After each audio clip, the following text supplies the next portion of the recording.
தமிழ்நாட்டில் 100 யூனிட் வரையிலான இலவச மின்சாரம் தொடரும் என தமிழ்நாடு மின்சார வாரியம் விளக்கம் அளித்திருக்கிறது. இது தொடர்பான விவரங்களை வழங்குவதற்காக இணைகிறார் சிறப்பு செய்தியாளர் வேல்முருகன். விளக்கத்தை தெரியப்படுத்தலாம்.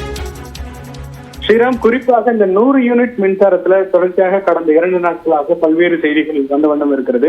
இது தொடர்பாக இன்று காலை நம்மிடம் நேரடியாக மின்சார வாரியத்தினுடைய அதிகாரிகள் அது போன்ற தகவல்கள் உண்மையில்லை, முற்றிலும் வதந்தி அப்படிங்கிற தகவல் கொடுத்தார்கள். தற்போது அது அதிகாரப்பூர்வமாக தன்னுடைய அறிக்கையின் மூலமாக மின்சார வாரியம் அதற்குரிய விளக்கத்தை கொடுத்திருக்கிறது.